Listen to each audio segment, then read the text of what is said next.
Okay, 6:01, April 21st. Meeting started, meeting order, roll call please.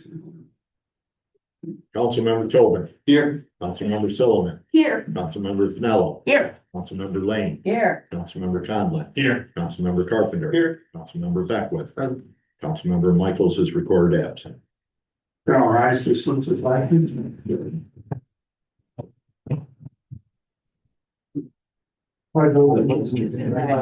Of the United States of America, and to the republic for which it stands, one nation, under God, indivisible, with liberty and justice for all.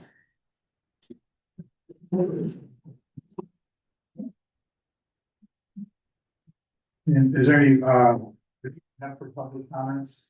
Chuck or Dave? I have a public comment.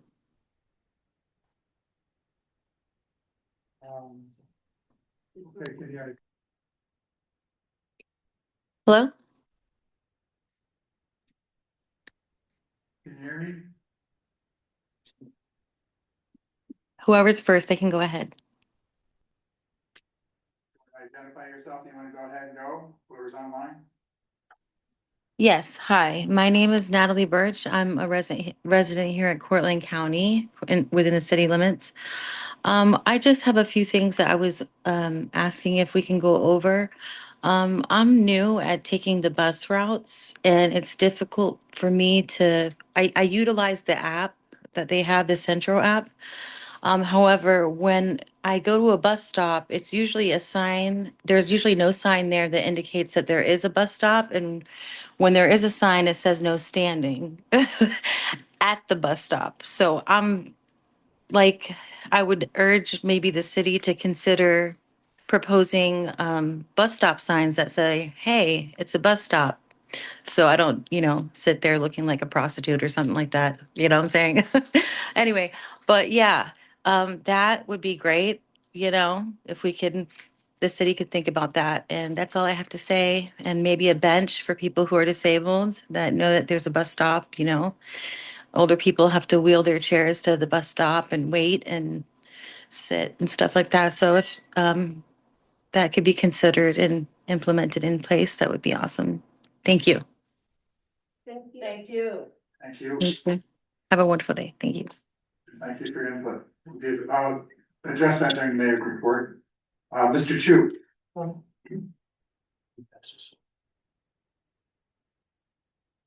you. Thank you. Yeah, I don't talk very long. Thank you, Mayor and Council. I'm speaking this evening on behalf of my wife Diane, whom the city is prohibited entering or remaining on any city property without prior approval from the police department or city clerk. Failure to comply could result in arrest or citation for criminal trespass. This is for alleged conduct after the March 31st trial of Daniel Wimbish, a Black City resident who had been relentlessly targeted for the past 2 years. Later the week of that trial, 3 uniformed city police officers in 2 marked cars came to our house to deliver the order, but would not leave it at the door and insisted on handing it to Diane. That overwhelming show of force and insistence on in-person delivery felt like intimidation. The next day, Chief Carrera himself came and left it at the door. The persona non grata trespass order does not specify the behavior in question, cite any applicable law or statute, provide an end date for the order, afford a means of appeal, or comport with First Amendment rights to freedom of speech, assembly, and governmental redress. For my wife to comply with the letter of this order, she must effectively be under indefinite house arrest, because even the streets in our neighborhood are city property. She has been deprived of the right to recreate in the parks and to participate in government such as the common council meeting. Her compliance with this unlawful notice is taking a physical and emotional toll on us both. We're senior citizens and longtime volunteers in the Cortland community. Diane has written to City Council Randall Lewis enumerating these issues with the order, but has not heard back. Although she is a strident advocate for the environment and health, She is also has decades as a volunteer with the Red Cross and Cortland Youth Bureau Learn to Swim program and more, providing free summertime and after-school activities for students at school and in city parks. I ask the mayor and council to rescind this unlawful order, provide a full apology to my wife, and let her resume her normal life. Thank you. Mr. Chu. Yeah.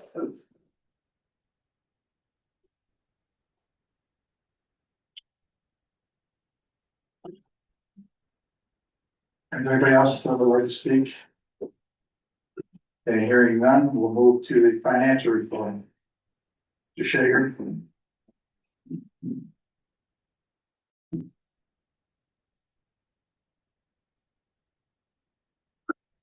Everybody hear me?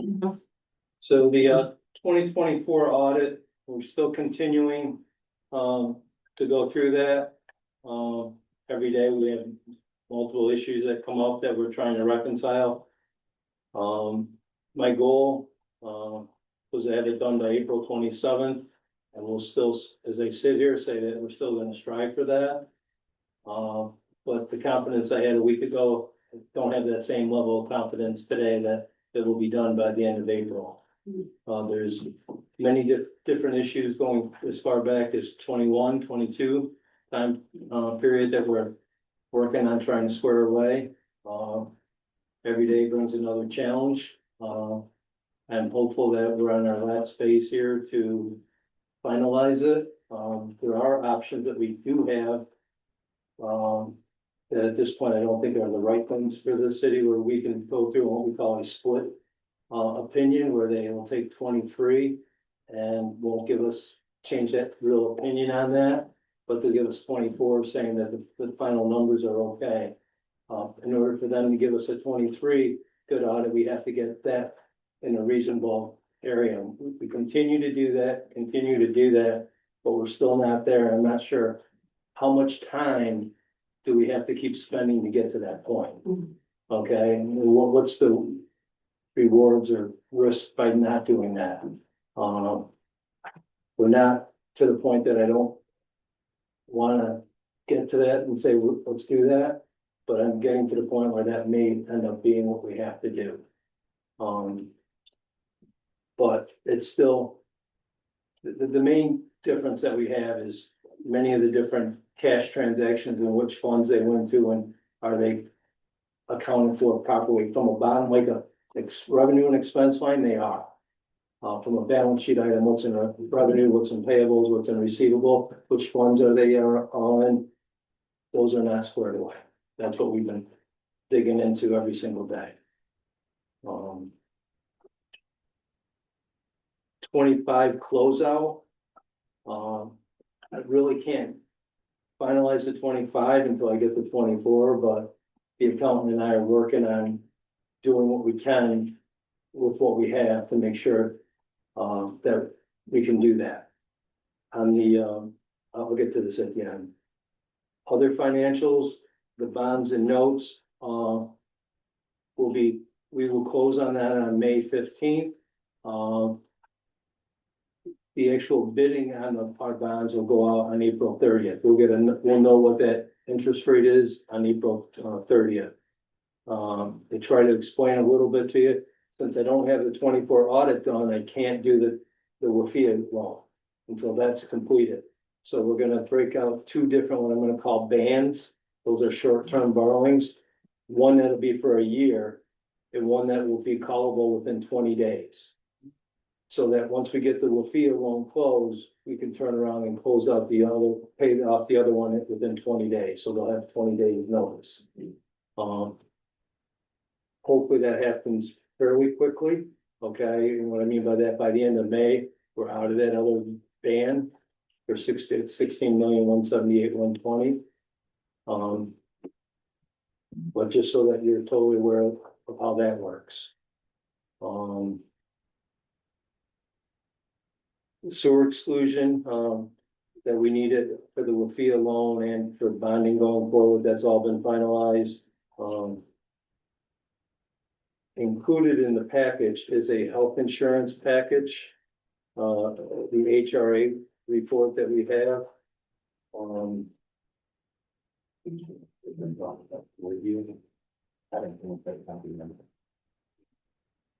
Which one is it? It's the one that has HRA across the top.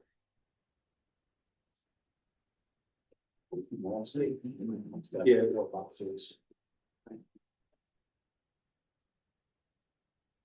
Basically. I don't have it in my package here, and Chairman's gonna vote today, but basically what it does is it breaks out the HRA claims that we have to pay. On the top part, you'll see the active employees and the retirees, and it'll be in medical, which would be a medical expense, and pharmaceutical expense. It's broken out each month. There's a different line, January, February, March. Then you'll see deductible amounts. That's the amounts that we're responsible to pay. Okay, and you'll see that number. I think the first year was like 100, first month was like 100,000, and each month it's gone down a little bit. That is hopefully the trend that we're gonna see. Is this one with your? You can extra screen and make it bigger. I pretty much have it. Okay. So you see there's an in-network and out-of-network thing. The in-network are all the people that participate, all the doctors and hospitals that participate within network, out-of-network. We have a higher deductible there. You see the unique member count, that's how many members, not. We have a contract, so let's say we have 50 individual contracts and 101 family contracts. Then within that, we have members. So a family may have 3, 4, 5 members, okay? So when you see that member count, that is how many individuals went in to the doctor's office, or we got a pharmacy bill. So on the first one, you'd see 115 members went in January, and spent $101,000 is which we had to pay. If you go down to the retirees, 50 went in, and we ended up paying $32,000. If you jump to the pharmaceutical, 97 people got some type of prescription for 21,000. Retirees had 44 people getting 14,000. If you look at out of network, it's significantly smaller dollars and number of people that are utilizing it.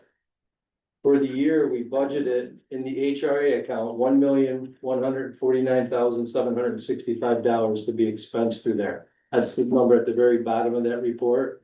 For the first, I'm gonna say 12 out of 13 weeks, this isn't up till like the end of March, it ended on March 23rd. We spent roughly $350,000. So that's about 30% of the whole amount that we budgeted, but that doesn't necessarily mean that that is a bad number.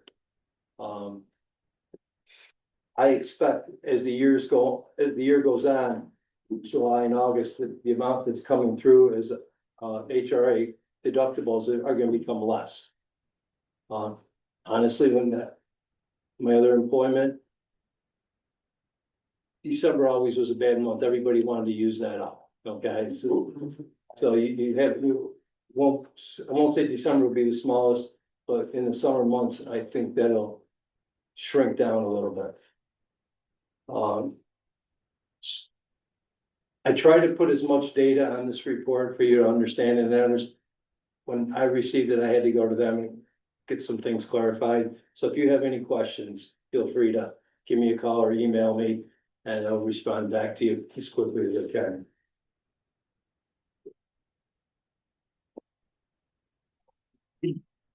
The 2026 budget, what I handed out today is, and I'll take the blame for this, I did not send this to Jade, I did not send you out the reports for 25 year to date at the end of March and April, or March for 25 and 26.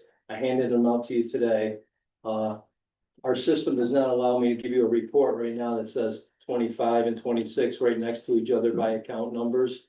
Okay, so I have to do this way. I'm working on trying to figure out what we can do, and I have not probably spent as much time at doing this as much as I've been into this 24 audit to get this done. But it is something that I want to get done so that you guys can see where we stand year to year. IT project, the tax software upgrade, we're still ongoing with that. We have a couple larger implementation meetings and made it, I pushed off to May instead of doing it in April for this 24 audit. On Friday, I had a lengthy conversation with the Financial Review Board. And in your next meeting in early May, we're gonna request you to do another resolution that's similar to the one you did in January of 24. And the reason for, in my detailed conversations, he would like to see every council member that's on board now be on that resolution. When we did it in last January, we don't have the same council members, okay? So there's a long detailed application that we need to do. And he gave me a deadline of April 15th to file this, okay? They're still tied up in the state budget. Do you mean May by chance? Yeah, May 15th, I'm sorry. Seems like you guys. I've done that a few times. May 15th is the deadline. And there's a lot of reports that we have to send in with them, along with that resolution, as well as a letter from the mayor and myself stating that we're both in agreement with this. Okay? They want to make sure that everybody involved in the city or whatever community they're dealing with, that they're not gonna come in here and have a friction and, you know, disagreements on why are we doing this, why are we doing that, okay? So they want the support of all members of the, I'll say the elected officials as well as myself.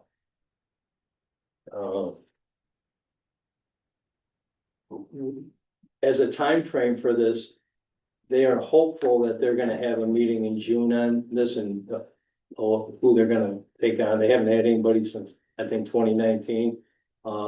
They do have other people that they have been reaching out to them, okay? But I believe they're gonna take us on, okay? But if they have a meeting in June, that's when they would tell us they'll be coming in. They will not come in until probably early fall. Okay, the people that are involved in it, they wanna have like a full team when they come here and with vacations and everything. So what does that lead us? As he said to me, he goes, 2024's budget falls on your hands. He goes, you guys have to figure it out to get 2027's budget. But they will come in and he says, normal situation takes about a year. So if they start in September, they probably will not be out of here till September 27 for the 28 budget. But we could have information of what we could do to better the city. Originally, I told you that the 25 AFR had to be filed where they would accept this. That's not true. We still want it filed as soon as possible. But I told them, if you want me to file it by April 30th, I can, but I probably was not gonna get it. I said, do you want something accurate or you want something that's incomplete? He said, I'd rather have you send an accurate data, so when we look at it, we have a clean picture. Yeah. The 24 audit is a must. They will not accept our application without a 24 audit.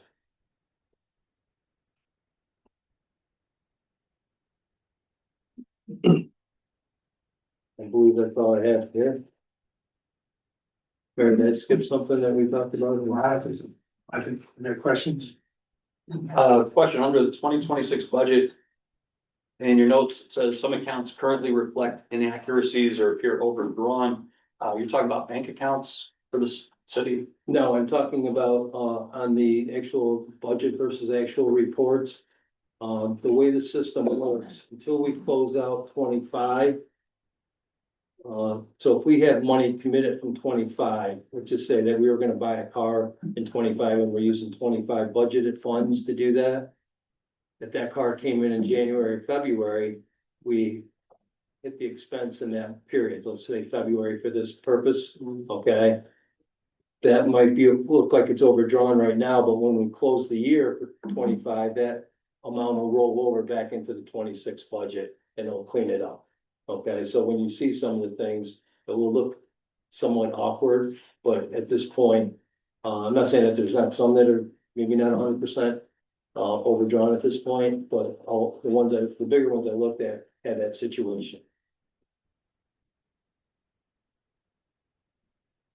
And then in terms of bank accounts, so are we checking and comparing what's in Munis to what's in the bank accounts? For 26, we're still trying to get that squared away going back to 23 right now. So once we get 23 done, we'll get 24, 25 all caught up, but at this point, it's getting 23 to where it's supposed to be, and it's mostly one account. It's, there's one account that we have that was set up in Munis. It's called a pool account, where it takes water, sewer, and general fund money. It's our main account. And money is quoted in between the three funds. Not saying there's money missing, because I don't believe there is, but as a whole, the amount's correct. But which fund is it? Is it water, sewer, general? And they keep it on a spreadsheet, so the system's not up to date with the spreadsheet. Okay. It's a So- huge job. It's a major undertaking, and I'll give the accountant Casey a lot of kudos here. She's been digging in deep and trying to figure all this out, and her and I are reviewing everything and figuring out how things should be done. I mean, there's been some entries that were done inaccurate. And we find them, we have to correct them, and it has a different effect on different things. Sure. So, first of all, I appreciate all your work getting the audit moving along so we can get things to the financial restructuring board. Based on your conversation on Friday with them, if we're unable to conclude the audit for 2024 by the end of the month, are we still in decent shape to move forward with that? So they gave me the April or the May 15th that we have. And basically, the situation, Don, that's also important is because we're going to bond, if I don't have it done by April 27th was my goal, because then I could supply it when we go out for bids on our bonds, okay? We're gonna have to probably go out to bid without that audited financial statement, okay? But I've talked to the bonding people as well as the state. I can't release that audit if it's done until after, I think, May 20th. From the, like, no matter what it says, whether it's good or bad, it could have an effect on the bonding. And there's like time, there's like on when you can release information. And I explained that to the Financial Review Board, and they'll take and the auditors, they'll both give us an audit that they will not be released, but they'll have it. And they're not gonna do anything to June, which is outside that time period. How does going to bid without the completed audit impact the bidding process? I can't answer that. I don't know that. I could tell you that, the firms that usually bid on us know city. They do see, the information from the Moody's thing that's out there. Which I think will carry some weight, which, and I will talk a little bit more to the fiscal advisors, because they do have conversations with. There's a lot of we're right now in our bidding process, we're going up against a lot of schools that are also in there. There's a lot of schools that have a lot of headaches right now too. So. Anybody else? Okay, there's none, can we get a motion to accept the finance report? So. Carpenter, Sullivan, all in favor? I. Opposed, carried. All right, mayor's report.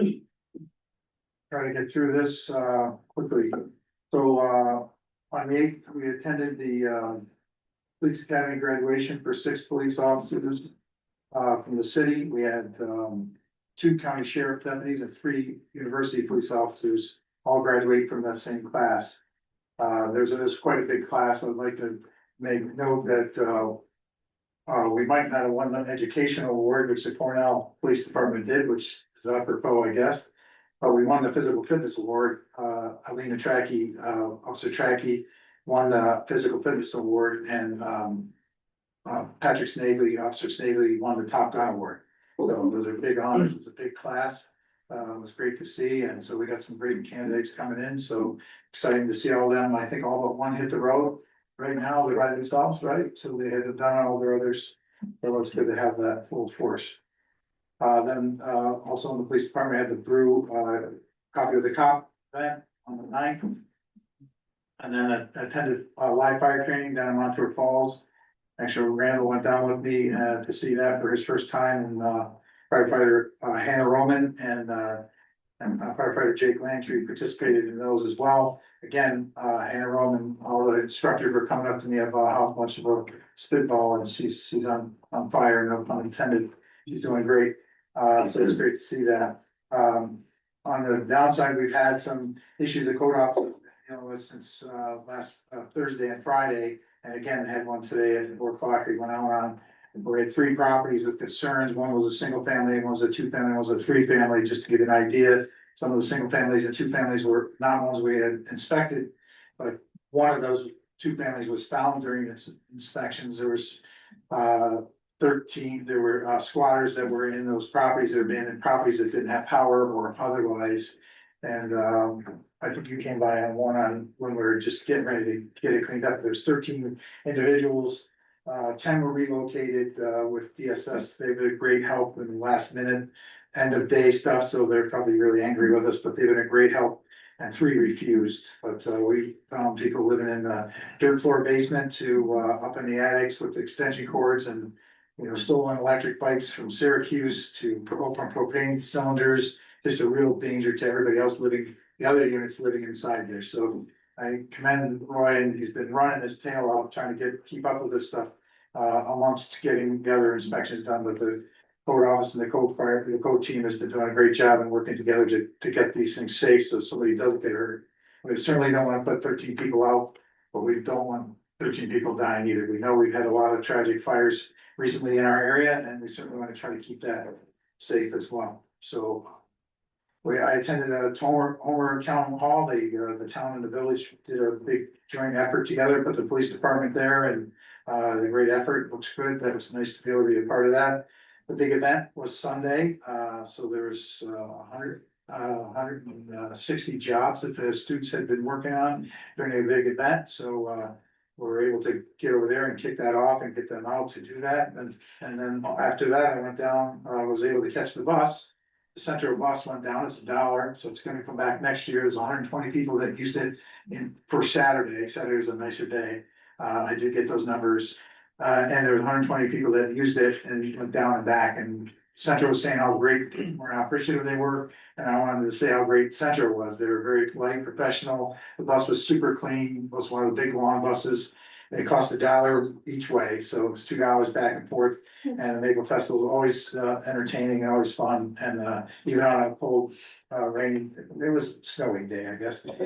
So it was good to be able to be a part of that. With that, I also attended yesterday, I think it was, attended the public meeting for was about all the traffic in the buses, and was able to meet with DOT afterwards, which I want to talk about the DOT and the streetlights. Was able to get a one-on-one, which is a great conversation about that. But with the buses, they're actually putting the bus, more integrated bus stops to say where the buses are, and the QR codes in those bus stops, and then the standing means for the cars, not necessarily for the people that gets there, but they will put benches in some of those areas they had done, as well as the Maple Fest, they needed benches for that project. We did have that conversation too, but they are upgrading and keeping up on that, updating that bus. But there is a program that they'll help and actually ride with people, so they took the people that have challenges to be able to go someplace, they actually ride with them. County employees go ride with them, drive them into their area where they're used to going. And then afterwards, then teach them how to set a timer on their phone so they can come back and head to the bus on the way back. So county's been making great strides in that effort. So again, we'll reach out to my office if that didn't answer your question, or is online. And we'll make sure we get you those information, those people can help you more detailed and get them educated so they can help as well. But Central's been a great team. And I encourage people to ride the bus. It's not what you would think it would be. It's a lot cleaner. Thank you. Yes, thank you. When I met with New York State DOT, there are 14 signals that they're doing a study on. So we have 8 of them are LPIs, which is lead pedestrian interval lights. So those LPI lights are delayed for 5 to 7 seconds. And these are the DOT street roads, and so they're delayed 5 to 7 seconds, which means when your light, somebody hits a crosswalk, they get 5 to 7 second head start to cross the crosswalk. And then the light turns green and runs parallel to where they're talking. And that's the idea, is to get them so they're more visible in the intersection, so they're not releasing at the same time. Then they assess all the spots, and then we have here, 3 that need to be addressed that they're working at doing it, and they also have 3 that are all exclusive. They're pedestrian exclusive, like right out here at Church Street. And they told me that one will maintain that way, even though they're gonna be replacing it next year or the year after, that'll maintain all exclusive, meaning, so it gives them enough time to get all the way across, so all 4 intersections will be held red. I think this light is the same on Court Street, that's held red, but they're looking to change that, that's held red until everybody makes the cross, so that gives them enough time, if there's 88 people across those intersections. So some of the bigger intersections, they're looking to do that as a all-inclusive. So, but the safety team is studying those, and they're gonna give me a report, and I'll be glad to pass that along to council when I get that, so you can explain that a little bit better. Probably, I'm not doing it justice from what I just been educated on. But then, and then also looked at our other lights, like the one on Main Street here that are ours, to look at doing them to a 5 to 7 second delay to do the same. So I'll work with DPW to work on them, because we got to go ahead to do that. And the other one we gotta go ahead to do is by the hospital to do the crosswalk, a yellow solar crosswalk across the street from the parking lot. It's a big concern. When I met with the hospital yesterday, one of the issues we talked about was the safety for their employees is a big concern. So, and crossing the street and they are looking to do something more for parking, adding more parking across the other side. So they're looking for something as well there. So we're gonna be meeting to talk about the design and how that lays out. But they're working together with us on some other projects, which has been helpful as well. We met with the SUNY Cortland administration today, the PD, fire department, and myself. Went up to meet with them to talk about emergency services, to do something with the student SGA, the student government group, to be able to have an admin fee that they would apply to doing that. So we had some communications and clarifications on that. We've had numerous issues with the plumbing issues coming from the college's paper towels. They've been able to address that, but we've had numerous issues, including flooding of the fire hall itself, but they've been able to address that with paper towels. That's been taken care of. Roundhouse Mill met with the contractors over there to do the viewing of the bidding to tear down that building. And also met with the county planning and the IDA for looking at regarding housing projects within our city. I think that's all that I did. Now, the Earth Day is tomorrow, and McNeil is coming over to paint our youth bureau fence and the old DMV shed, which is being relocated from River Street over to the pool as an entry port to do that. They moved the DMV driving testing to the DMV building on River Street in the plaza, so there's no longer a waiting area over there. So rather than keep that shed there, well built. We're able to bring it back as a one big piece. We're cleaning it up. They're gonna paint it, volunteer paint it, and also Intertech is doing a spring cleanup at Yeaman Park too. We're going around and cleaning up all around the banks and everything over there from the highway. So that's good. Later this week, I have a meeting with Ash Martin, who's doing the last DRI sculpture. She's local, and we're looking at what we have to do to finalize that, to get that in front of bricks.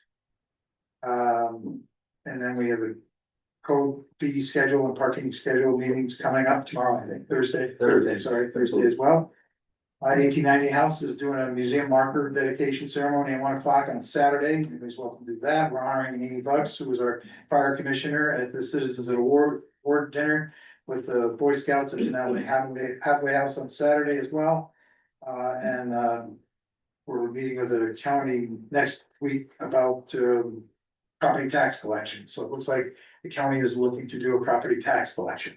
So we're gonna go over and meet with them to try to see what that impact means for our constituents. That's gonna be another stopping point to do that. So we're trying to work out what their theory is there and what their thoughts are there. I can hope maybe there's some resources that could give and take back and forth to be able to make that happen. So we're gonna get to the beginning of that. We'll have more on that report next month to see where their heads are at on that. And of course, the Corn Ducky Derby is next Saturday at Suggit Park, and races at 11. That's always great to be there. The vendors and everybody get there at 9. I think that was enough. I'm sorry, it was long-winded, but I thought there was some important issues there that we should all be aware of. Okay, with that, we'll go to Ward 1, Mr. Tobin. Thank you. Couple of questions regarding committees. So the housing committee, is it active? Is it meeting? The housing. Yeah, the city housing committee. Is there still a housing committee? No, Okay. no, All right, I'm gonna follow up with Randall because my impression from last year, I believe at a meeting, he talked about the 3 unrelated law being unenforceable. So I want to follow up with him about that to learn what actually led to that. There was also a letter to the editor from a retired biology professor from the college about the bees and the discussion. At some point, I looked and I don't see if we have people on the environmental advisory committee. And if not, if that is something that we can move on, because that I think certainly would fall under their purview. And I had a question from a constituent. So yard waste down at DPW can be dropped off on weekends, correct? Okay.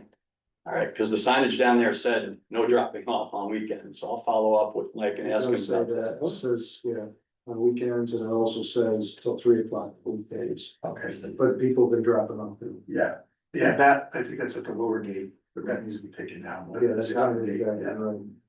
So then for public information, where people were able to drop off, that's been closed off, but you go farther down. And there is an access point, and it sounds like that is acceptable. Okay. Finance and Audit Advisory Committee. The 4 of us met along with city staff. And there were a couple different things. Chuck, thank you for following up on the financial advisory, the state board. And that is something that I think we all said that we were interested in following up on. So that's great to know that we can continue to move forward. And even if it's not till this fall, it's something that we think will benefit the city. And we also had discussion about some policy and procedural changes in terms of how we're doing some things that will get council information that is up to date and make sure that we're able to get the information that we need so we can kind of keep our finger on the pulse. So today we did get the 25 financials and the 26 financials to try to do a side-by-side comparison. And Chuck, we talked about this last meeting. I guess my biggest concern is not really knowing how accurate or how dependable the 25 numbers are. But it's great that we have the 26 numbers. It'll give us a benchmark to compare one to the next. Thank you for getting that to us all. And then going forward, having those numbers certainly will help us as we're making plans. More of a point of information, one of the tasks that we're talking about is the 2026 budget. And we know that there has to be some cost savings. The discussion, correct me if I'm wrong, but it was about $500,000 from the 26 budget. Yes, is that what we talked? I think we've thrown out a couple of numbers. There's a revenue shortage, I think is, That's the big one. the revenue shortage, which I'm saying is closer to $1 million. That it was over budgeted, so my plan is closer to $1 million. And I agree with what Mayor said. I think last time he said 500. I said 500 too. I said, I think it's $1 million. Yeah. And I think it's $1 million. I think it's closer to that $1 million range. All right, I'm glad I brought that up. That's not what I had in my notes. My concern as we go forward, if we're meeting with department heads, we're looking at budgets for this year. I think it's incumbent on everybody on council to recognize how much there might actually be able to cut. In my opinion, I don't think there's a lot of opportunities to cut. A lot of potential cost savings are gonna be pushing things to future years. So for example, vehicles, if we say, oh, we can't pay for this vehicle, that vehicle, then we have the additional expenditures in terms of maintenance, repairs, things like that. And then we still will have that expenditure in a year or potentially two. So as we're having these conversations, I'm concerned that we're going to have a hard time making that number just by looking at cuts. Well, since that finance meeting, we talked about the department heads and I met with them, and so I think, you girls gonna be coming in first, and they have some suggestions and ideas, not only for next year, but for this year. So I think you could see something different. Maybe we just gotta let you in the first one, but they'll be at your next Monday, and they'll be prepared to do that. I think you can see some thoughts, but what the consequences are has to be determined by this board, but there's always a consequence, right? So what that consequences is, but I think some of it's reasonable, and those are discussions we had today, so. Like to remain optimistic that that can be resolved, and I think continuing on having those meetings is gonna be important. And then the last point about that, as we're going forward, is we're looking at this year's budget, and Chuck talked about planning for next year's budget. Getting the numbers as accurate as possible for 24, 25, so we have a better understanding of past expenditures and our current going forward, that we make sure that we're in a better spot, so we're not having a similar issue next year. So, the talk about this year's budget and trying to make adjustments, we're kind of addressing the symptom, but we're not really addressing the problem. So moving forward, some of these recommendations that are coming forward for the finance department gives us the information that I hope helps us cure the ill, as opposed to just working on masking the symptoms. Brian, in my conversation with the department heads, as well as Scott's been in some of them, some he has not been, but my strong suggestion to them is what they're doing for this year has to be something you can carry over into next year and years forward.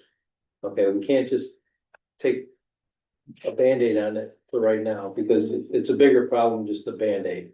So we have to look at real savings long term.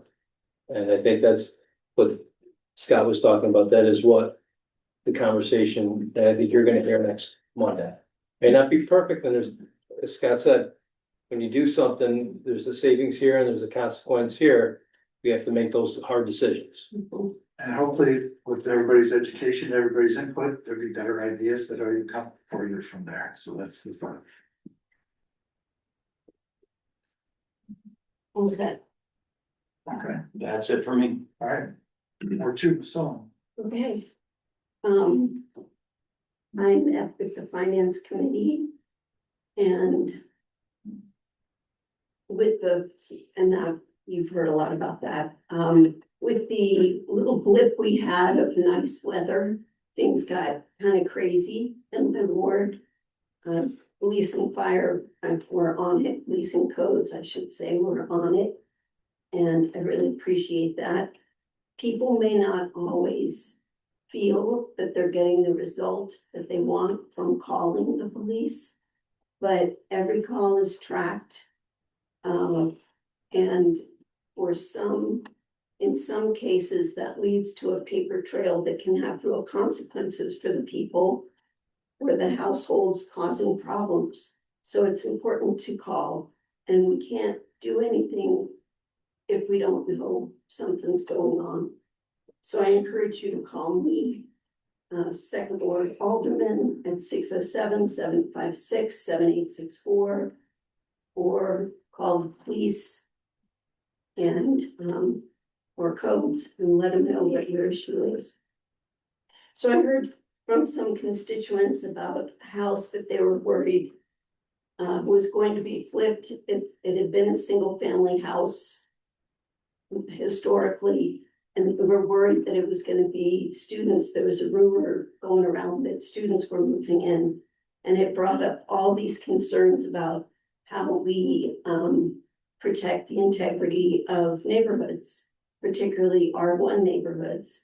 And so wanting to address this, I spoke with the mayor and I spoke with Roy, and both assured me that a family is moving into the house. It will not be student housing. But regardless, a lot of those concerns persist. And so we're gonna address them in a meeting, April 30th, which is a Thursday, at 6:30 at Parker School.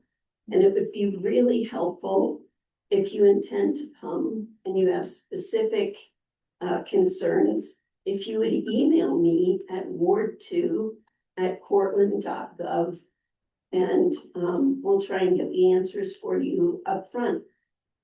So we'll be discussing the nuisance law and other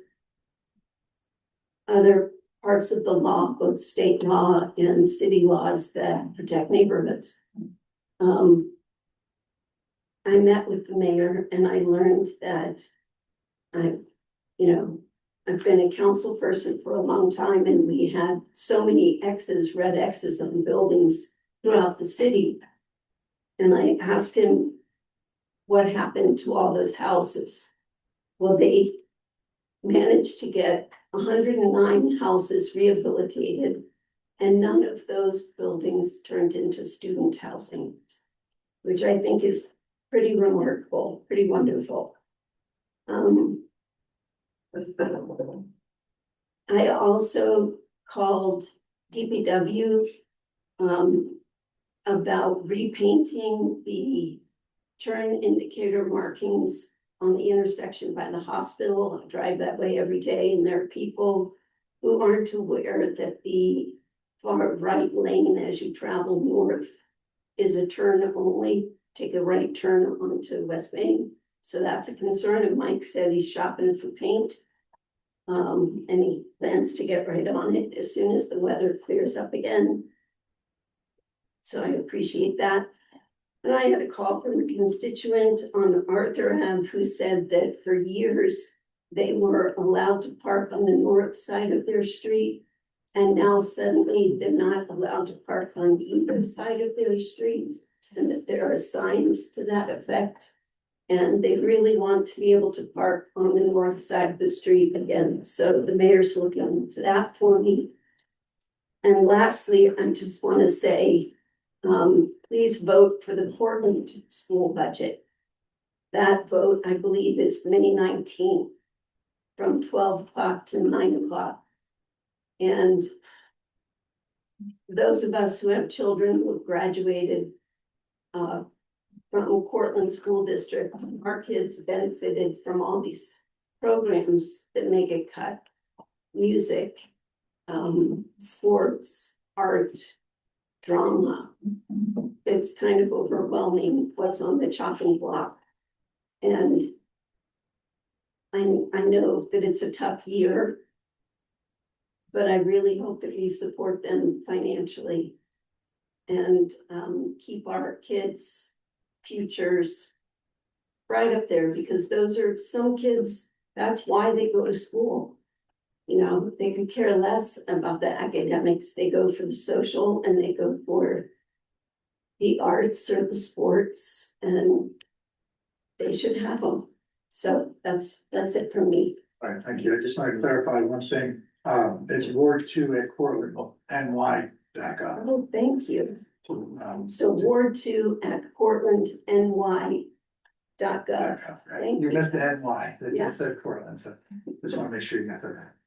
Okay. Okay. Thank you. Third ward, Three mispronounced. I got a call from a constituent with concerns about her sidewalk, and we had a nice long conversation. So I'm doing some research, and she's happy with that, and we'll work on it and see what we're gonna do about the sidewalk. Other than that, third ward's good. Ward 4, Ms. Lane. I attended the congressional breakfast that was held at the Elks Club, put on by the Chamber of Commerce. Congressman Riley and Congressman Mannion were both there and spoke. So that was interesting. There's been a speed limit change from, if you're heading out of town, if you go to Walmart. Where it used to be 45, once you left the city, it's down now to 40. I'm hoping that slows people down a little as they're heading back into the city. And Chief, if we could get that machine out and put it up by the Red Dragon or a little farther up. That's Um, lawn, Pardon me, nothing, what did you say? at lawn. Your lawn. Yeah. Or on my lawn, I don't care, as long as it slows people down, because I have had constituents speak to me about it. As for the big event. Wonderful to hear that there were 160 jobs done. Unfortunately, there was supposed to be 161 jobs done. And nobody showed up to my house. And I had gone to Pontillo's, I got a $60 gift certificate. So whoever showed up, I don't care if it was one person or 6 people, they get to have pizza. So now if anybody wants to go to Pontillo's, Seth, you wanna go to Pontillo's with me, we'll get pizza. I have a $60 gift certificate, so, and please make sure you get out and vote. On the school budget on May 19th. We're having pizza tonight, no cookies? No, you got that stuff. Thank you. No, other than that, the board's good. Ward 5, Mr. Fallon. Thank you. So, working on scheduling my next ward meeting, my community council meeting dates seem to have shifted up to Mondays, so trying to find a date in May to do that. The code office has been very helpful, especially with a couple of homes with some violation issues, and neighbors were very pleased to get a response there. I also had a conversation regarding CP cash and carry. And some garbage left in the parking lot that the office is aware of and will be working on, so I appreciate that as well. Do we have an update on the CP cash and carry building and the plan for that? Everybody's still on the table talking about it. Okay. It's moving very, moving forward. So Okay. I can't make it fast enough because I was afraid of it deteriorating and it deteriorated fast over there. Yes. They threw the trash where the dumpster used to be. And then a neighbor of mine had an idea for a ward cleanup, so looking forward to chatting with her about that, and that does it for the 5th ward. Thank you. Ward 6, Mr. Carpenter. Speaking of crosswalks, at Clinton Church, there's a constant noise coming from one of the crosswalks. I've talked to Mike Weiss about it today. He hasn't heard it, as you really have to pull up, and people are complaining that something wrong with it. He says that it's possible that that's the way it's supposed to act, but it doesn't sound, it just sounds really, I get out of work at 12 o'clock at night, you can just hear it beeping, so a lot of people complaining about that, so something can't be right, so Mike's gonna check out again. It's like, but insurance, you can hear it, if you just pull out. So that's it, it was just one. Thank you. Mr. Beckwith. Just a quick question about the speed limit on Temples, it's not in the city, correct? Correct. Okay, cause if it was, we'd have to do something. No, city is still 30, but as soon as it, leaves the city, it goes down to 40 instead of 45. I did get a call talking about DPW, about the hours of the compost pile. It's only open till 3 o'clock on a weekday. That's what it says, but I think there's no gate up. You can definitely get in there at 3. Because a lot of people don't even get out of work at 3 and Yeah. try to use it, so I said I'd look into that, that was my question. That's how I'm giving you that. Yeah. Yeah, well, yeah, that's on the list. I meet with them tomorrow, so we'll make sure that's taken care of. And then, yeah, and the other thing that was discussed that affects everybody going outside is, when I spoke with DOT, they're looking at the corridor for walkability from outside the city limits. It's actually, we have a couple spots still on sidewalk panels going out Tompkins. Like if you were gonna walk to Walmart, there's a lot of people that do that, and it's not really walkable, so that's something they're looking into. And working towards doing, as well as a couple other streets. Do we want? Town square, there's no sign. Yeah. So on that DPW, Mike said that there was a lot of illegal dumping last year. He's trying to curb that, so he wanted to do different hours, plus the cameras are probably down, so he's a lot of illegal dumping last year, that's why he put up that sign. To put it more towards the building instead of the other end, so to eliminate that illegal dumping. Right. And I said it last time. If you don't wanna pay more taxes, then don't make us babysit the dump. Last year I went there to cement there, there's people that do everything, so. So Liz takes care of them. Yeah. And the only other thing I got, I believe this could be wrong, I haven't seen him this week, but as of last week, just signed for the, now you mentioned about the, DMV. Trail, whatever you wanted to call it, the signs are still up. I was still up. I'll check it and let you know on the way home. Other than that, lawn season again, I already see people blowing the grass in the lawn, so. I will speak with Chief and Roy, you gotta start taking them, goes. Grass on there. Okay, do it over. Yeah. An argument with the guy in the court the other night, just drove away, but. Just takes a leaf blower and blows right on the lawn, it goes right down the storm drain, so. All right, thank you. That's all I have. Not only that, motorcycle riders tell us that they hit that and it's like skidding on glass. Right in our law, there's a chapter, I meant to find it before I came, I forgot it, but it states right in there, you can't do it, so they can't give us a ticket for it. Granted, we got better things to do, right, ticket. Yeah. All right, thank you. Approval of minutes. Anybody have any questions or additions or deletions in the minutes? So they have a motion to accept. Carpenter. Mr. Collin, anybody else? All in favor? Aye. Opposed? Carried. Agenda item number 1, approve event permits for St. Anthony's Italian Festival on June 13th and 14th. Resolved that the city of Portland Council does hereby approve the issuance of permits without fee as described below for the St. Anthony's Italian Festival June 13th, 4 to 10 p.m., June 14th, 12:30 p.m. to 6 p.m. at 50 Pomeroy Street. In the parking lot of St. Anthony's Church, issuing a permit, a special event permit, sound device permit without fee. And closing the street from Pomeroy from Central to Elm Street, Saturday, 3 p.m. to 10 p.m. and Sunday, 8 a.m. to 7 p.m.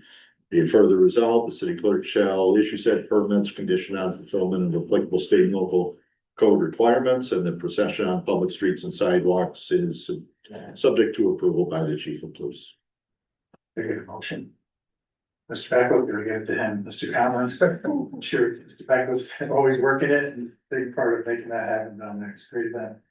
Anybody else have any questions? Move it, please. Councilmember Tobin. Aye. Councilmember Silliman. Aye. Councilmember Pinello. Councilmember Lane. Aye. Councilmember Conlon. Aye. Councilmember Carpenter. Aye. Councilmember Beckwith. Aye. Agenda item number 2, approve events permit for Main Street Live Concert Series on July 10th, 17th, 24th, and the 31st, 2026. Resolved that the city of Portland Common Council does hereby approve the issuance of permits without fee as described below, and somewhat rebranded name of the event, the Main Street Live Concert Series. Will be held on Friday evenings, July 10th, 17th, 24th, and 31st from 6 to 9 p.m. In the Main Street parking lot between Brew and the former VFW building. There's closure of that lot that day. Be it further resolved that the city clerk shall issue said permits conditioned on fulfillment of applicable state and local code requirements. I hear a motion. So back with Mr. Carpenter. Sparky's here. If you've got any questions, it's great to see you back, Sparky, for sure. Yeah, we're excited.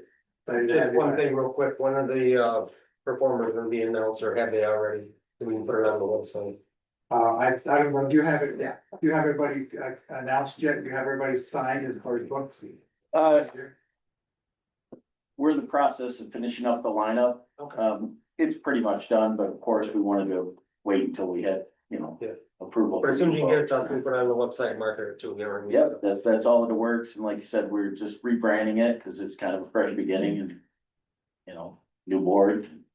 Said we're pretty excited about it, so. Excited to have you back. Yeah. Sure, that's a great event. When was the last time we had it down in the city? It was, we did, we did it Pre-COVID. over here 2 years, right? And then Yeah. last year we didn't do anything, so. Right, we did it in the courthouse park. Yeah. Which was a challenge. It's a little easier next to there. We had So the it was parking lot. it was pre-COVID. Yeah, It was pre-COVID was the last time we were able to do that, so down there, so, yeah. So since then, we've had to, you know, I had to get a new board together, get enough people to make sure we're meeting all our bylaws and. So we've been moving forward. Looking forward to it. Yeah, we look good. So just so everybody knows, there'll be a storage container there left there and they'll set up the stage and take it down every day. So It, it should be in pretty, not too intrusive. no, no, we wouldn't want to be bothering that. There was some talk possibly about maybe in the VFW lot, leaving the storage. Yeah. You know, so that it's not in the way of the other parking over there, so it's, All that part. all that is Well, we'll too. make it- So whatever we'll works make for it you, work. you know, whatever works best, we'll put it there. We're selling beer there, is that what we're doing? Selling beer? What We're was that? selling beer, we're having beer. Yes, you know, we'll get the applicable, liquor licenses and, for each of the events, so. There's children. Are you renting the stage for the performances? We are renting a stage. Yes. All right, thank you. Anybody else? Okay, vote it, please. Councilmember Tobin. Aye. Councilmember Silliman. Aye. Councilmember Pinello. Aye. Councilmember Lane. Aye. Councilmember Conlon. Aye. Councilmember Carpenter. Aye. Councilmember Beckwith. Aye. Agenda item number 3, State Environmental Quality Review Seeker Declaration. Type 2 action regarding the purchase of firefighting vehicle and apparatus. Resolved by the members of the Common Council of the City of Portland, New York as follows. One, the Common Council has determined that the project constitutes a type 2 action under New York State Code of Rules and Regulations, Title 6, Section 617. Under purchase of sale of furnishings, equipment, or supplies, including surplus government property, other than land, radioactive material, pesticide, herbicides, or other hazardous materials. And no further action under the Seeker Act and the regulations is required. 2, this resolution shall take effect immediately. Taking a motion, please. Carpenter, Ms. Beckwith. Any questions? Okay, move it, please. Councilmember Tobin. Aye. Councilmember Silliman. Aye. Councilmember Lane. Aye. You missed me. I'm sorry, Councilmember Pinello. Aye. Councilmember Lane. Aye. Councilmember Conlon. Aye. Councilmember Carpenter. Aye. Councilmember Beckwith. Agenda item number 4, bond resolution of the city of Cortland, New York, authorizing the issuance of $169,138 in serial bonds to finance the cost of the purchase of a firefighting vehicle and apparatus. I'll read just the first 2 sections unless anyone requests the rest be read. Section 1, the city of Cortland, New York is hereby authorized to undertake the purchase of a motor vehicle used for fighting fires, whether or not including apparatus used in connection with such motor vehicle, or the purchase of such apparatus alone at an estimated maximum cost not to exceed $1,169,138. To exceed $1,169,138. Section 2, it is hereby determined that the plan for financing of such estimated maximum $1,169,138 shall be as follows. By the issuance of not to exceed $169,138 of serial bonds of the city hereby authorized to be issued pursuant to this bond resolution. And B, by the expenditure of grant funds in the amount of $1 million. I'll move it. Good, Ms. Bell, Ms. Lane, any questions? Question for Chuck, in terms of timeframes and getting through this, so grants typically are reimbursable, correct? Yes. So can you talk us through the process in terms of acquisition of the vehicle, when the bills are due, when the grant comes in? Mr. Chief, you back there? Yeah. I believe you expect this truck to come in December of 27 Or later. Or later. or later. Or, yeah, maybe we get in 28. So that's when we anticipate that. The last time we did this with the ladder truck, the purchase paid for the truck, and there was a very quick turnaround from, CDBG for the $1 million that we had last time. It's actually a pretty good It was turnaround. done within 30 days. I mean, we have to submit all the stuff, but it's a much quicker time than we've had in the past with some other grants that we've had. So it turns around pretty quick, so. Councilman Tobin, CDBG grants are usually very fast. CDBG grants are usually very fast turnaround. Okay, we're not talking about some of the other state grants, whether it's DES and your HCR or some of these that may take a while. CDBG, once you get it in there, you usually submit the invoice and you get paid back fairly quickly. From the $169,000, if we borrow that on a serial bond, in this case, I would not borrow that until probably the April time period, April, May of 28. Okay, and then how we pay that could be different ways, okay? One, you can keep it on a band, which is usually the cheapest way, and pay it off over a 6-year period, if that's what you wanted to do. Or we could take it to bond and pay it off over the projected life of the unit, which I think is either 10 or 15 years. That said 20. Is that what it says, 20? Yeah. You can pay it off over 20 years if you wanted to. I wouldn't recommend a fire truck for 20 years, because I don't think too many of them last 20 years, that you don't put a lot of money into, but. You know, Chief, you want a fire truck fighting fire after 20 years? No, the truck we have now, that is replacing is 15 years and has frame rot, so we really, that's under warranty that we're in trying to fix it, so no, 20 years it will not make it. Right. Although that is, I think what your plan was, chief, was to try to get 20 years, but with the salt and the beating on the hills, they don't last, so. This was originally done in July, we passed this resolution in July, for 110,000, but since then, we looked at the motor and the upgraded motor, it's a little bit better. I try to work that out. Anybody else? Chief, after the purchase of this truck, when would you anticipate the next purchase you have to make for it? Anticipated would be 2032, 2033. Again, this falls into our apparatus replacement plan for the 20 years. In the past, we've definitely gone over that and pump money into old stuff and repairs. So this definitely is something Chief Glover started when he was here. We've moved through this so that we keep it no more than 20 years and hopefully get some, I'll say, revenue from that. So that's our goal. So. Thank you. Anybody else? Okay, move it please. Councilmember Tobin, Aye. Councilmember Silliman, Aye. Councilmember Pinello, Aye. Councilmember Lane, Aye. Councilmember Conlon, Aye. Councilmember Carpenter. Aye. Councilmember Beckwith. Aye. Yes. Agenda item number 5, amended 25 adopted budget.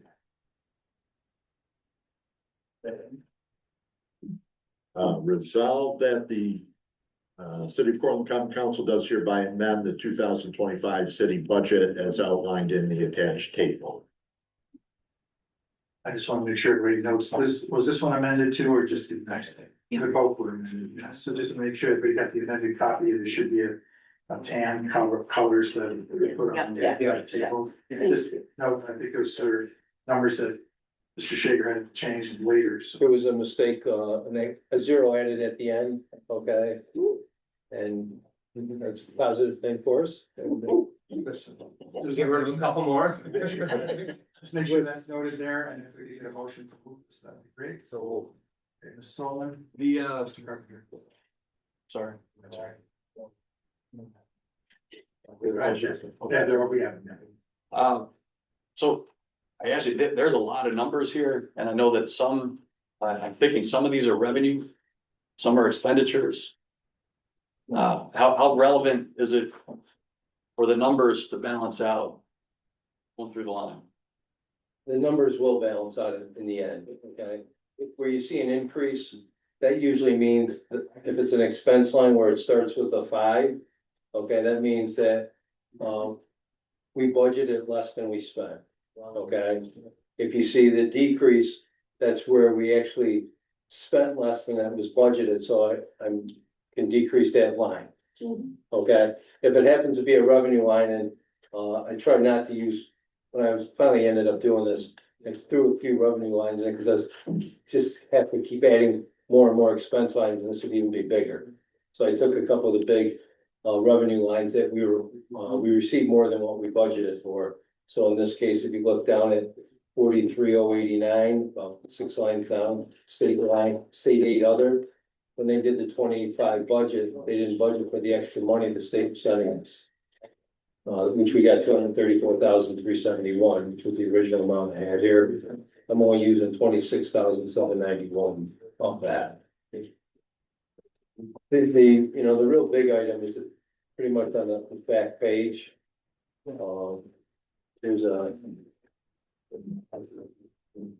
There's a $289,000 for streetlight principal and interest for 25,000. That just wasn't budgeted for 25,000. I can't tell you why, but that amount was not budgeted. And there's another LTEC grant, 207,747. It's on page 2, about 10 pages down.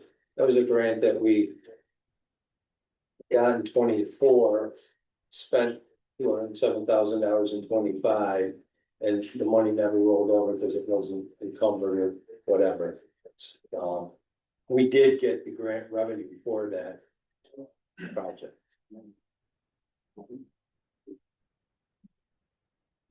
Anybody else? Okay, move it, please.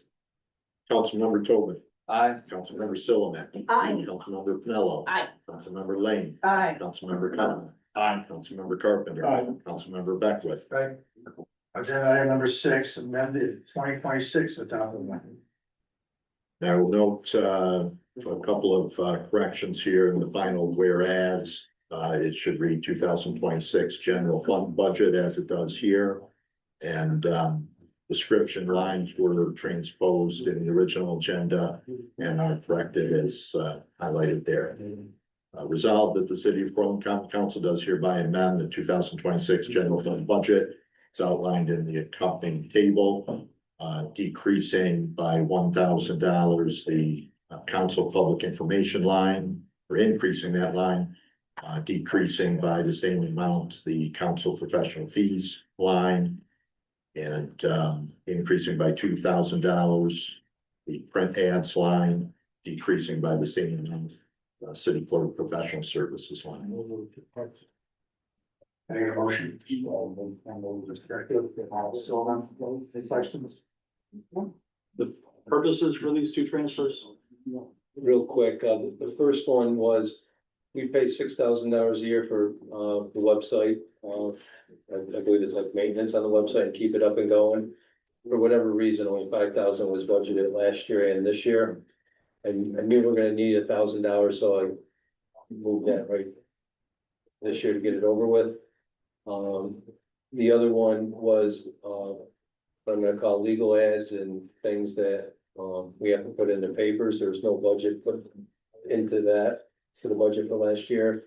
Andy went through and tried to figure out a number that he anticipates based off of prior years, $3,000. So we took it out of Andy's professional service line and put it into the legal ad line.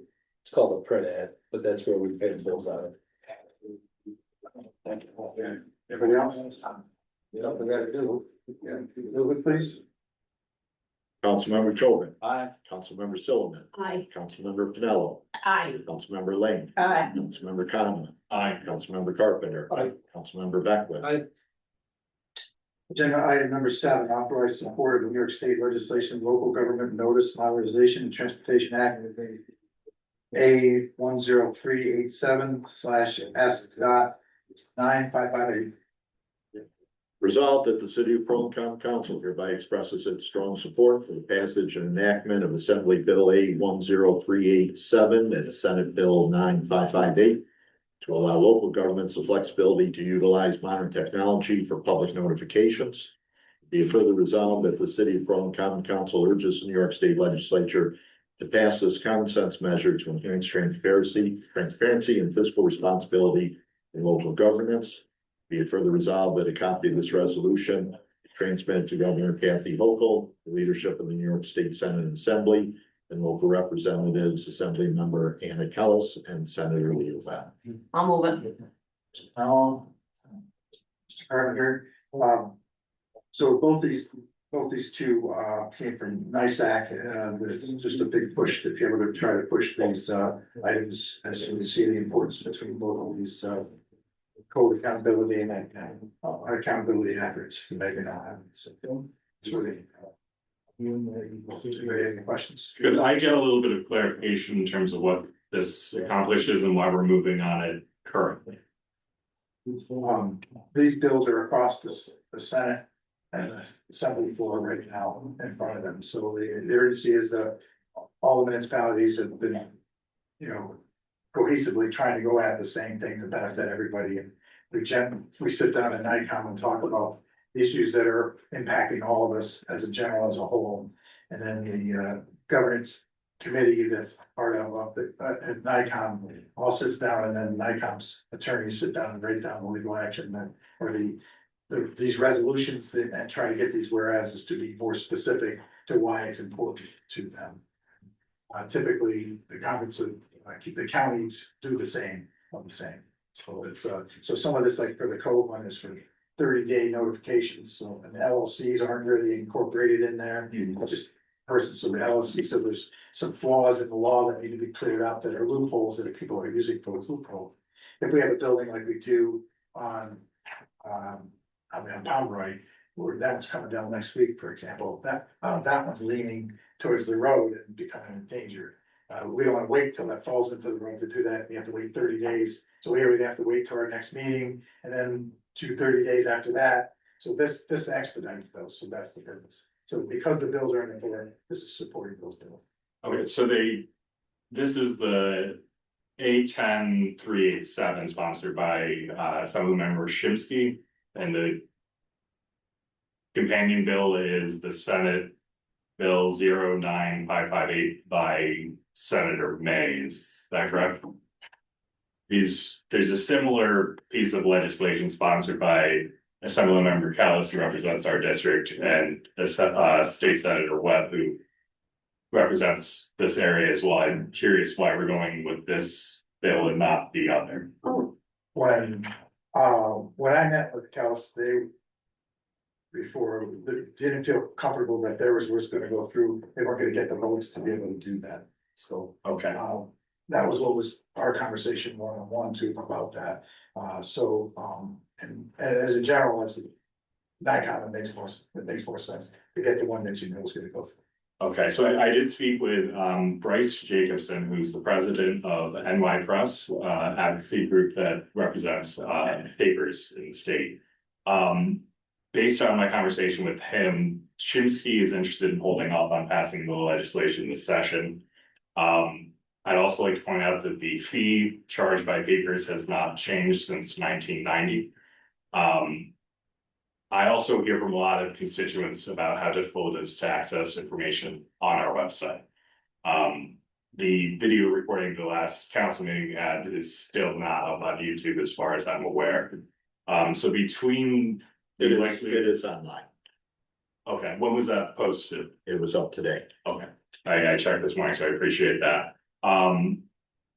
Given that this legislation may not move, that there's a similar one sponsored by our local representatives, and that the cost for doing this has not changed since 4 years before I was born, I think it would be worthwhile to table consideration of this and figure out if it makes more sense to go with the legislation sponsored by our local representatives.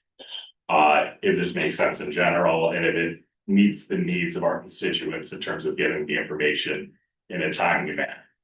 So I'd like to motion to table this. Yeah, we'll just pull it. I think maybe I'll take a motion to just pull it, or we'll vote it down or whatever, and we can just research the other ones to see why they're not being sponsored or pushed forward and get more information. So I appreciate it.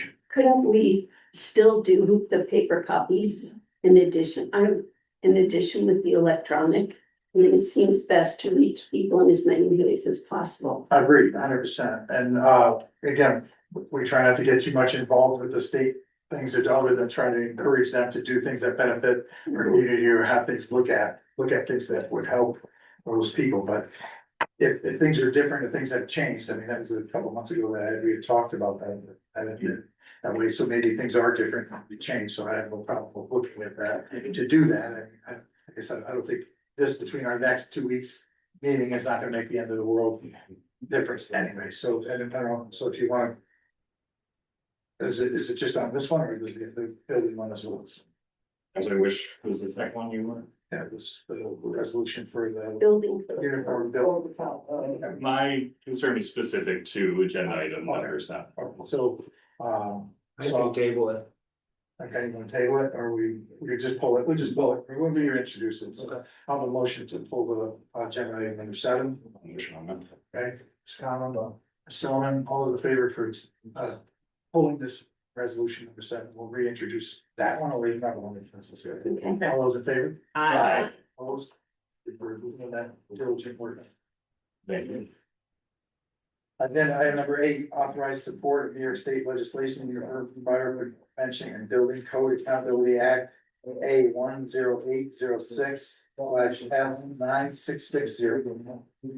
Resolved that the city of Portland County Council hereby expresses its full and enthusiastic support for the passage of Assembly Bill A 10806 and Senate Bill 9660. Be it further resolved that the city of Portland urges New York State Legislature to prioritize this bill to ensure that building codes are enforced with the urgency and precision required to protect the lives of New Yorkers, and be it further resolved that a copy of this resolution be transmitted to Governor Kathy Hochul, Assembly Member John McDonald, Senator Patricia Fahey, the leadership of the New York State Senate and Assembly, and local representatives Anna Kellis and Senator Leo Webb.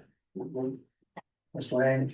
I'll second that. Okay, Mr. Cameron, you know who sponsored this one? Who I know. Just that. Well, Oh, they're our representative, yes, exactly. Okay, certainly it's great to see them active and do their thing, so we appreciate that, being noticed up there. Anybody have any questions on this one? Okay, over please. One question, in the supporting documentation, it talks about a change in terms of responsible parties, and it included tenants and property maintenance. Was that part of the bill, or is that part of, I mean, that's what we pulled in because it had strikeout. Oh, that's all, this is that, right, this is the bill, this is printed off copies, supporting document is copy, but we didn't write it. Have nothing to do with it, Okay. right, this is all that, like, I think the point is, the same thing, we changed our code is to try to hold people accountable. Because like, bring electric bikes in that are stolen from Syracuse, let's say, or putting fire hazard, they need to be held accountable for that too. So I think that's some of what it is, and then the LLCs, so this one, is a little more meat to it. Thank you. Take over, please. Councilmember Tobin, Aye. Councilmember Sullivan, Aye. Councilmember Pinello. Aye. Councilmember Lane. Aye. Councilmember Conlon. Aye. Councilmember Carpenter. Aye. Councilmember Beckwith. Agenda item number 9, accept and recognize donations to the youth bureau. Resolved that the city of Portland County Council, on behalf of Mayor Steve and the Youth Bureau, expresses its gratitude for the generosity of the donors below. Be it further resolved that the county council hereby accepts donations listed below, and appropriates them to the account for Porch Fest. Donation in the amount of $250 from McNeil Development. Donation in the amount of $1,000 from Hearing Aid Consultants of Cedar Lawn. And Mr. Beckwith, in a second. Ms. Carpenter, any questions? Thank you to the donors again. Yes. Take over, please. Councilmember Tobin. Aye. Councilmember Sullivan. Aye. Councilmember Pinello. Aye. Councilmember Lane. Aye. Councilmember Conlon. Aye. Councilmember Carpenter. Aye. Councilmember Beckwith. Aye. Agenda item number 10, accept and recognize donations to the police department. Resolved that the city of Portland County Council, on behalf of Mayor Steve and the police department, expresses its gratitude for the generosity of the donors below. Be it further resolved that the county council hereby accepts the donations listed below, and appropriates them to the accounts and for the purpose designated below. Donation in the amount of $100 for the town Steel to the McRuff program. And then the following donations to, for the K-9 program, Mary Busby, donation of $500, Jim Cunningham, $100, Rathbun, $100, New York Bagel, $260, and the Portland PBA, $5,000.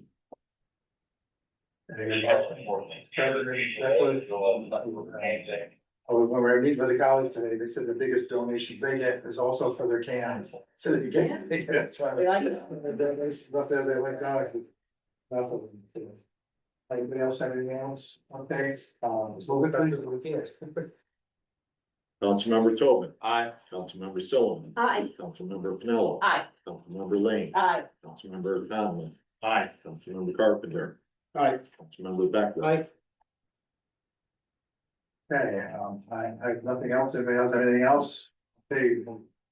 Let's move the meeting, got a motion to adjourn. Motion. Okay, Mr. Conlon, Mrs. Carpenter, all in favor? I. Adjourn and. There we go.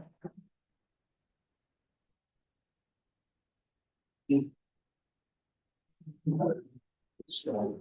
Gee. Was. Also, something.